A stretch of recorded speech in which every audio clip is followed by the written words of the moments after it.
Oke teman-teman, jadi di sini saya akan update perkembangan channel dan pendapatan saya ya. Di channel sebelumnya ya teman-teman, bukan channel ini. Jadi kalian paham dulu ya dan cermati ya. Ini yang saya share itu bukan channel pendapatan channel ini ya, tapi channel sebelumnya ya, namanya channel Mbak Joko yang sudah monetize ya. Nah, kita coba masuk ke YouTube Studio dulu ya teman-teman ya. Nah, kita sudah masuk ke YouTube Studio, kita di sini cari estimasi pendapatan ya. Nah, pendapatan di sini bulan April saya nanti menerimanya kurang lebih 18.900.000 ya. Lebih tepatnya 19 juta ya.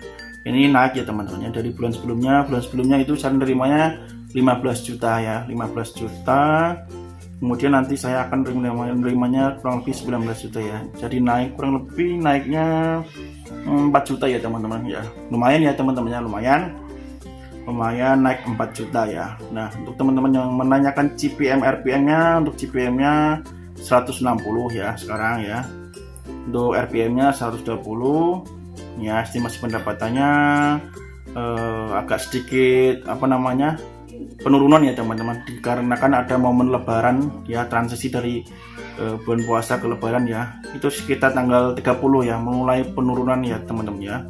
Mulai penurunan tanggal 1 dan mulai naik lagi itu sekitar tanggal 3 ya, kalau 2 sedikit merangkak ya, 3 lebih tepatnya naik lagi ya. Seusai lebaran penonton di channel saya itu mulai melihat YouTube lagi ya setelah lebaran ya, sampai sekarang ya teman-teman ya. Nah, kita langsung aja cek ke aplikasi YouTube AdSense ya, ke situsnya. Nah, ini pendapatan real saya ya yang sudah masuk ke AdSense ya teman-teman ya, sejumlah 19.390 ya. Ini belum dipotong pajak ya. Jadi di kasus saya pajaknya itu sedikit ya teman-teman ya. Dikarenakan apa? Dikarenakan mayoritas penonton saya itu orang Indo ya, orang Indonesia, bukan orang luar ya atau orang Amerika ya. Kalau mungkin beda cerita kalau penonton saya itu Amerika ya teman-teman, mungkin akan besar potongannya. Tentu saja nanti pendapatannya juga lebih besar ya kalau penonton luar negeri ya teman-teman ya. Itu tapi di channel saya ini saya khususkan berbahasa Indonesia ya, otomatis saya mendapatkan penonton orang Indonesia ya. Nah, ini teman-teman ya yang masuk ke rekening nanti ya. Ini baru 90% ya teman-teman ya. Ini tinggal dipotong pajak saja sebesar 10% lah. Ya 10% itu maksudnya penonton dari luar ya teman-teman. Maksudnya dari luar ya. Dari Amerika 10% ya nanti kalau dapat penonton dari situ. Nah, dikarenakan tidak ada penonton dari Amerika ya nggak tahu lah hitungannya ya teman-teman. Jelas sedikit ya. Intinya sedikit ya teman-teman ya. Oke. Untuk teman-teman yang menanyakan, Bang, bagaimana sih cara menaikkan CPM RPM, itu tergantung kontennya ya teman-teman ya. Tergantung kontennya ya. Saya nggak bisa menjelaskan terlalu signifikan bagaimana cara menaikkan. Yang jelas saya kasih tahu lagi ya. Sebenarnya hal ini sudah gue bahas ya di video-video sebelumnya ya, tentang konten-konten apa sih yang CPM RPM-nya besar itu ya. Nah, saya ulangi ya, pelan-pelan ya teman-teman. 1, kalian itu membahas asuransi ya, kemudian pinjaman ya, seperti channel saya ya. Channel saya itu bukan berpatok pada pinjaman saja ya teman-teman ya, bisa investasi, bisa emas, bisa deposito, pokoknya macam-macam tentang keuangan ya, itu channel saya ya, Mbak Joko itu ya. Yang ketiga, aplikasi penghasil uang, itu termasuk juga ya, CPM RP-nya besar ya. Yang keempat, otomotif ya teman-teman ya, otomotif. Kalau kalian suka membahas motor, mobil, itu kemungkinan juga lumayan karena di situ ada transaksi jual beli ya teman-teman ya. Yang kelima, ide bisnis. Kalau kalian pinter menceritakan ide bisnis di sekitar tempat kalian ya, atau kalian suka membahas ide bisnis apa, atau kalian mempunyai keahlian ide bisnis apa, silahkan aja share di YouTube ya. Itu kemungkinan juga lumayan ya teman-teman ya, CPM RP-nya, karena dikarenakan ada transaksi jual beli ya, ada ajakan lah ya teman-teman untuk bertransaksi ya. Yang keenam itu gadget ya teman-teman, gadget. Semisal kalian membahas HP, laptop ya, atau alat gadget yang lain keluaran terbaru, kalian bisa itu ya acuan ya untuk CPM RPM tinggi ya, karena kontennya itu konten transaksi jual beli ya teman-teman ya. Ada ajakan untuk orang lain untuk membeli barang itu ya.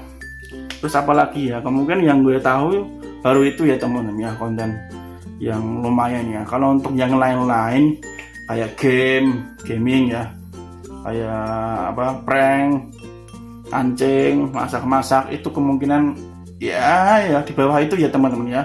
Syaratnya kalian bisa mendapatkan penghasilan besar, syaratnya kalian harus mendapatkan penonton luar negeri dan kalau enggak view-nya banyak ya, minimal ratusan ribu ya teman-teman ya. Kalau di saya itu tidak perlu memerlukan view yang banyak untuk mendapatkan 100.000, katakanlah segitu ya. Saya hanya memerlukan kurang lebih 1.000 penonton ya teman-teman ya untuk mendapatkan 100.000.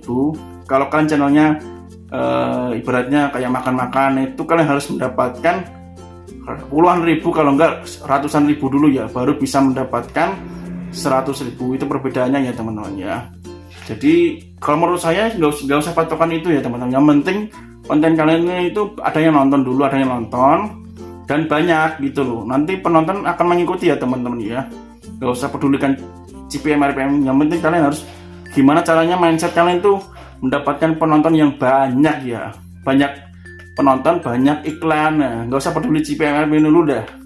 Itu hanya istilahnya acuan aja ya, per seribuannya ya teman-teman ya.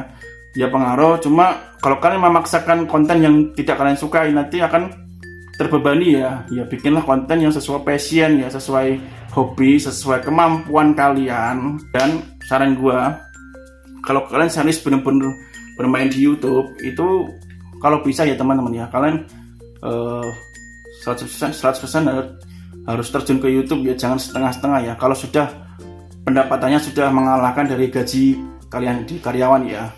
Contohnya semisal kayak gue ya, tapi gue terlalu ekstrim ya teman-teman ya, gue terlalu nekat, bahkan sebelum monetize gue itu resign ya teman-teman, gue resign dari karyawan ceritanya ya, dan gue berpindah profesi menjadi ojek online ya, itu dari Gojek ya teman-teman ya.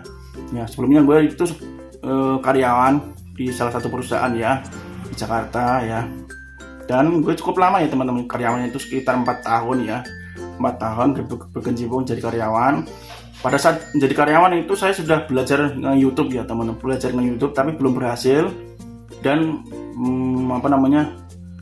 kayaknya nggak bisa deh kalau YouTube itu buat setengah-setengah ya, susah berkembangnya ya teman-teman ya. Saya kasih tahu, kalau YouTube kalian untuk bermain setengah-setengah, saya pastikan kalian tidak akan berhasil. Karena harus di YouTube itu harus kerja keras ya, otak, waktu, tenaga, pikiran, dan biaya itu harus dikeluarkan ya teman-teman. Nggak bisa, kecuali kalian itu memang artis atau selebgram atau orang yang sudah terkenal langsung terjun ke YouTube, itu kemungkinan cepat naiknya. Tapi kalau kalian bukan siapa-siapa ya, bukan anaknya siapa-siapa kayak saya ya teman-teman ya, kalian harus ekstra kerja keras ya teman-teman. Nggak bisa kalian berleha-leha bersantai-santai tiba-tiba mengharapkan view yang meledak ya, itu terkecuali faktor hoki ya. Oke, jadi saran saya gitu ya teman-teman ya. Nanti kalian coba dulu ya, kalian kerja aja, cari waktu luang ya, sampai bisa menghasilkan uang ya, sampai bisa monetize. Kalau penghasilannya sudah mengalahkan gaji kalian, nah itu gue saranin resign aja dan fokusin ke YouTube. Kalau gajinya sudah melebihi ya teman-teman ya, itu syaratnya ya. Kalau gaji kalian semisal di kerjaan sekarang itu 3 juta nih, 3 juta. Nah kemudian di YouTube itu 5 juta nih, konsisten selama 3 bulan, 6 bulan berturut-turut 5 juta. Nah kalian boleh itu opsi resign ya, dan fokusin ke YouTube. Karena YouTube itu menjanjikan ya teman-teman, buktinya sudah saya buktikan sendiri. Penghasilan saya itu lama-kelamaan naik ya. Di YouTube itu gaji pertama di YouTube itu 9 juta ya.